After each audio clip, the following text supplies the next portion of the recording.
నమస్తే అన్న. నమస్కారం. తీసుకోండి. Thank you. నమస్కారం సార్. నమస్తే సాబ్. నమస్తే. మంచిగున్నారా? జర మన పేపర్లు ఇస్తే ఎత్తుకపోతా.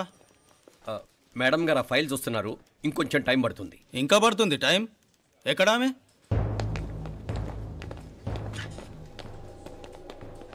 నమస్తే మేడం, జర మా పేపర్ల మీద సైన్ చేస్తే.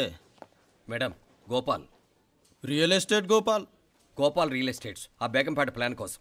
ఓ అదా, మీకు ఆ 7th ఫ్లోర్ పర్మిషన్ ఇవ్వడం కుదరదండి. అంతేకాదు 5-6 ఫ్లోర్లు కూడా మీరు బాల్కనీలు చాలా ఎక్స్టెండ్ చేసి కట్టారు. సిమెంట్ కూడా చాలా నాసిరకం వాడారని మా ఇంజనీర్ల రిపోర్ట్. సో ఆ 7th ఫ్లోర్ విషయం పక్కన పెట్టి ముందు ఆ 5th, 6th ఫ్లోర్లు పడగొట్టి బాగా కట్టించండి.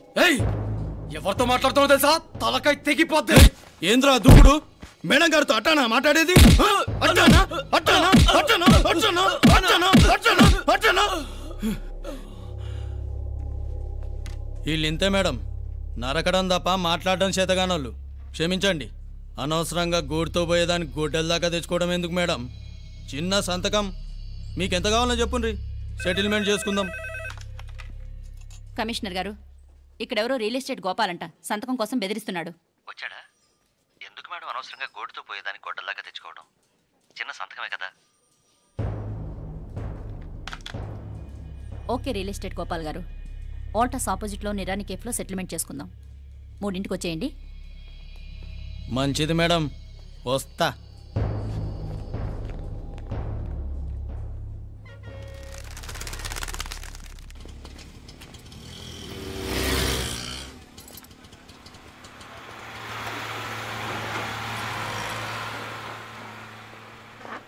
నమస్తే మేడం. నమస్తే.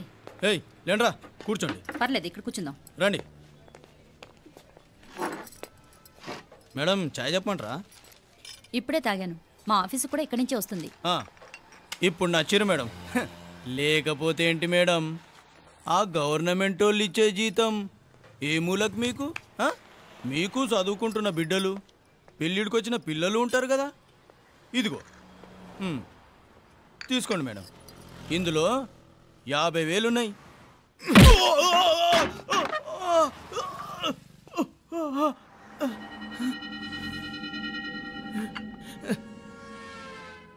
అన్నట్టు వీడు మా అబ్బాయి నువ్వన్నట్టుగా చదువుకుంటున్నాడు. జనరల్గా ఇలాంటి విషయాలన్నీ వీడే చూసుకుంటాడు. మీరు చూసుకోండి.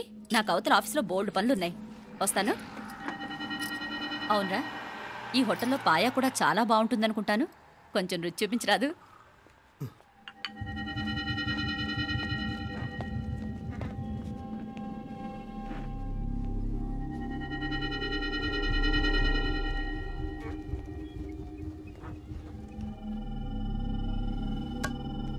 अकबर भाई जरा इधर आना.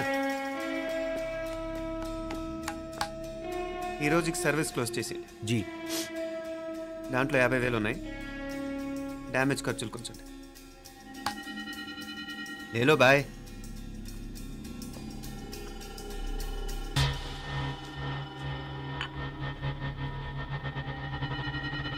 చెయ్యండి రా పాయా.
ఏరా ఎలా ఉంది పాయ? మంచిగా ఉంది. ఒరేయ్, ఈ దెబ్బతో మా ఆఫీస్లో మా పరపతి బాగా పెరిగిపోయిందిరా. ప్యూన్ దగ్గర నుంచి కమిషనర్ దాకా ప్రతి ఒక్కడు నమస్కారాల మీద నమస్కారాలే. ఆ ఆఫీస్లో పనుండి బట్టి గాని నీ లైవ్ యాక్షన్ మిస్ అయ్యేవాళ్ళం కాదురా. ఈసారి ఎవరినైనా 4 పీకినప్పుడు మాకు కబురు పెట్టరా, చూడాలి. ఛే! ఎక్కడైనా కొడుకు గొడవ పెట్టుకొస్తే పేరెంట్స్ మందులిస్తారు, మీరేమో మందులేస్తున్నారు. అసలు మీరు పేరెంట్సేనా? నువ్వు అసలు మా కూతురువేనా? ఈ రోజుల్లో వీళ్ళలాంటి వాడు ఇంటికి ఒకటి ఉంటే గానీ పనులు జరగవు. జరగవు. అంటే వీణ్ణకు రౌడీలా తయారు చేస్తారా? ఇది ఇంతటితో ఆగదు కదా. ఆ దెబ్బలు తిన్నాడు గమనుంటాడా? రేపు ఇంకొంతమంది రౌడీలు వేసుకొస్తాడు. వేసుకొస్తే వీడు 4 నేసుకుని వెళ్తాడు. చాలకపోతే మేము తలో కర్ర పట్టుకుని జాయిన్ అవుతాం. దేవుడా, వీళ్ళ నువ్వే కాపాడాలి. ఏయ్, నీలాగా ప్రతిదీ మేము దేవుడి మీద భారం వేసేయం. మాకు చేతనైంది మేము చేస్తాం. నానా, ఈ బీసీ నాటి దాంతో ఉంటే మనం కూడా పురాణ కాలంకి వెళ్ళిపోతాం. అర్జెంటుగా దీనికి శాలిటీ చూసి బయటికి పంపించండి. ఈ ఫాస్ట్ జనరేషన్లో మనం ముందుకు పోదాం. ఒరేయ్, చిన్నాడువైన ఈ తండ్రి బాధ్యతను మా బాగా గుర్చేసావురా. ఎలాగో దీనికి ఫైనల్ ఎగ్జామినేషన్స్ కూడా అయిపోయినాయి కదా, ఓ మంచి సంబంధం చూసి చేసేస్తే సరి. అవునవును. అరే సిగ్గుపడుతుంది. ఛ! అరే మీనాక్షి పెళ్లి కూతురాయనే, మా మీనాక్షి పెళ్లి కూతురాయనే. పి పి పి డుమ్ డుమ్ డుమ్ పి పి పి డుమ్ డుమ్ డుమ్ పి పి పి డుమ్ డుమ్ డుమ్. ఆగండి. ఏంటి అంతలా వచ్చావు? కాంపతీస్ ట్విస్ట్ ఏమేవో కదా. ఆ చేసేదేదో తొందరగా చేసేయండి, వీడి గొడవ తప్పుతుంది. అది గ్రీన్ సిగ్నల్ ఇచ్చేసింది. వెంటనే ఏదైనా మ్యారేజ్ బ్యూరోని కాంటాక్ట్ చేస్తే బెటర్ కదా. ఇలాంటి బ్యూరోల్ని ఇంటర్నెట్ని నమ్ముకోవడం అంత మంచిది కాదు. ఏదైనా మనాళ్ళలోనే దగ్గర సంబంధం చూస్తే మంచిది. ఇలాంటి మంచి చెడ్డలు చూడటానికి మా అక్కయ్య ఉంటే ఎంత బాగుండేది. ఏ పోయిందా? ఏంట్రా మాటలు? లేకపోతే ఏంటి నాన్న, ఈ మధ్య మీ అక్క ఉత్తరం ముక్కన రాసావా? కనీసం ఆవిడ ఎలా ఉందో కనుక్కున్నావా? లేదురా, ఆ మధ్యన వాళ్ళ ఊర్లో కరువు వచ్చిందన్నట్టుగా గుర్తు. ఆ ముక్క కనీసం తనైనా రాసింది కాదు. అవును కమలా, అక్కయ్య దగ్గర నుంచి ఆకృతం ఎప్పుడు వచ్చింది? దానిలో కొత్త అడ్రస్ ఉందేమో చూడు.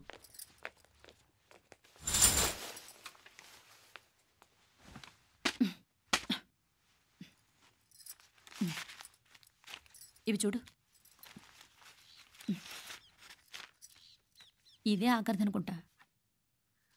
మా ఇది ఓపెన్ కూడా చేసినట్లేదు. ఏంటి ఓపెన్ చేయలేదా? ఇటీ ఈ చేతిరాత మా అక్కయ్యలాగానే ఉందే. లానే ఉంటాం కాదు, మీ అక్క దగ్గర నుంచే. మరీ ఫాస్ట్ జనరేషన్ అయిపోయి సంవత్సరం క్రితం వచ్చిన లెటర్ను ఓపెన్ చేసి తీరుకు కూడా లేకుండా పోయింది.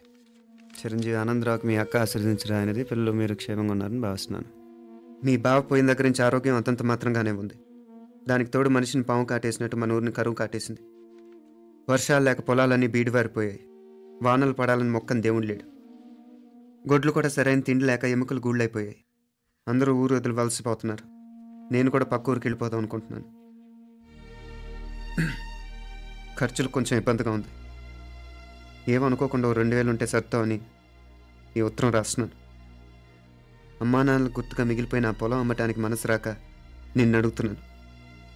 వెంటనే ఏ విషయం తెలియజేస్తామని ఎదురు చూస్తూ మీ అక్క పార్వతి. ఏంటి నాన్న ఇది? రక్తం పంచుకు పుట్టిన అక్క సంగతి కూడా పట్టించుకోలేనంత ఫాస్ట్ జనరేషన్ అయిపోయింది. మీనాక్షి అన్నట్టు ఆ బీసీ నాటికి వెళ్ళిపోవటమే బెటర్. హలో, రేపు నువ్వు కూడా అంతే నాయనా. ఇప్పుడేమో పీపీపీ అని తోకలా తిరుగుతున్నావే, రేపు ఆ డుండుండుం కాస్త అయిపోతే నేను కూడా కనపడను. ఎప్పుడు నీ పెళ్ళం, నీ పిల్లలు, నీ ఆస్తులు, నీ గొడవలు. ఆపుతావా నానా? దీని ముక్కుకు తాడేయాలంటే మీ అక్కంటే మంచి సంబంధాలు చూస్తాను కదా. ఎక్కడున్నా తను నేను తీసుకొస్తాను. తన్ని తీసుకొస్తావా? తన్ని తీసుకొస్తాను.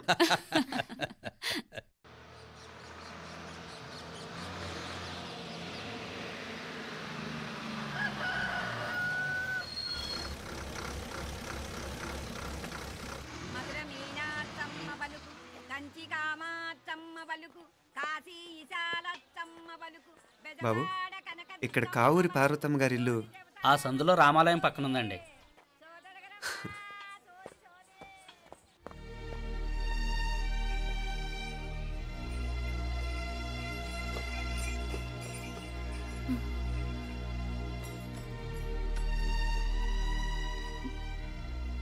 తమ్ముడు?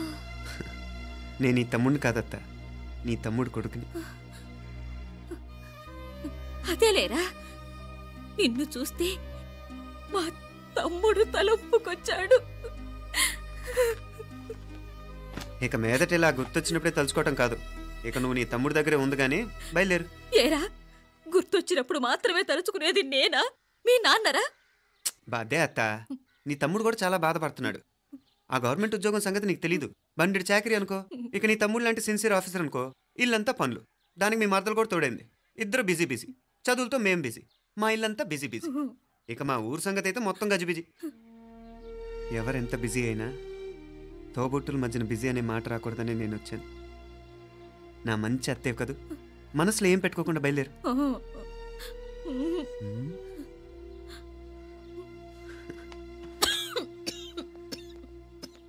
ఇంకా ఈ నాటు మందులతో పనేంటత్తా?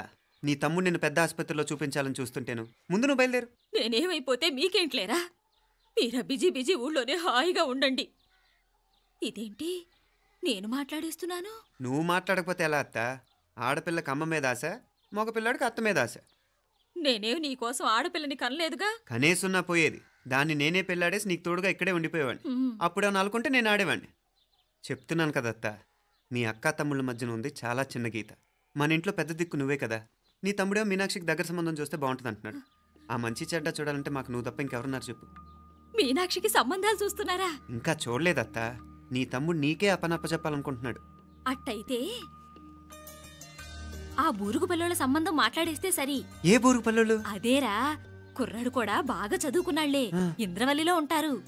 అయితే మనం హైదరాబాదు. నా తమ్ముడి కూతురు పెళ్లి నేను కాక మరెవర్రా చేసేది? నేను బండి కట్టించుకుంటారా? కొంచెం ఆగరా, ఏదైనా తిని వెళదు. తర్వాత తింటానత్తా. నువ్వు ముందు రెడీ రెడీ అవు.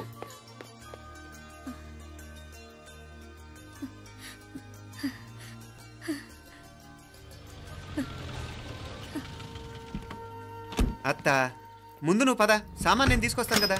ఇక్కడ సర్దుబాట్లు ఉంటే తర్వాత నాన్న వచ్చేస్తారు. సరేనా? బయలుదేరు.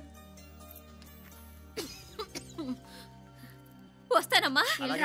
సావిత్రమ్మా వస్తానమ్మా. మంచిదమ్మా. రాఘవయ్య గారు వస్తాను. పెళ్లికి మీరంతా తప్పకుండా రావాలి. వస్తాను.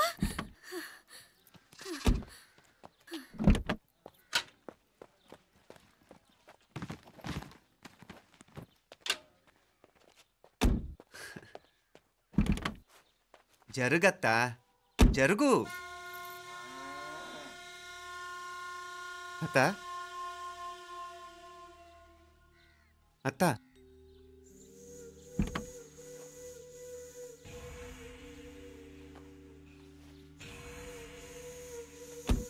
ఏమైంది పార్వతమ్మా? పార్వతమ్మా, పార్వతమ్మా! అయ్యో, ఎంత ఘోరం జరిగిపోయింది. ఉన్నట్టుండి పడిపోయింది. రాములు, ఏమైందమ్మా? వీరయ్య! అరే కొండయ్య, పార్వతమ్మ చచ్చిపోయిందిరా. అయ్యో, ఎంత పని జరిగింది? ఇన్ని రోజులు తమ్ముడు తమ్ముడు అని కలవరించింది. ఆ తమ్ముడు రమ్మని పిలిచినప్పుడే ఆ దేవుడు కూడా పిలుపునిచ్చాడు. పాపం.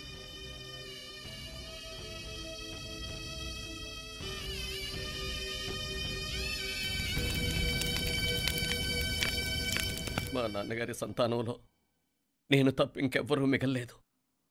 అయిన వాళ్ళందరూ వెళ్ళిపోవటంతో మీరందరూ ఉన్నా కూడా నాకంటూ ఎవ్వరూ లేరనిపిస్తోంది. మీ అక్కయ్య కళ్ళల్లో కూడా ఇదే చూశాను నాన్న. కాకపోతే తను పోయాక నువ్వు ఎవరు లేరని ఫీల్ అవుతున్నావు. మనందరం ఉండి కూడా తన ఒంటరితను అనుభవించింది. పోయేటప్పుడు కన్నీళ్లు కార్చడానికి నానే వాళ్ళు ఎవరు లేకపోవటం చాలా దురదృష్టం నాన్న. పగాడికి కూడా ఈ పరిస్థితి రాకూడదు. తెలుసో తెలియకో నాన్న చాలా తప్పు చేశాడనిపించింది. ఎంత మెకానికల్ లైఫ్లో పడిపోయినా తోబొట్టులు నిర్లక్ష్యం చేసుకొని పోగొట్టుకోవడం మహాపాపం. కళ్ళు తెరుచుకొని చూస్తున్నట్టుగానే పోయిన అత్తయ్య చివరి చూపు ఈ విషయాన్ని శాశ్వతంగా నాకు గుర్తుండిపోయేలా చేసింది.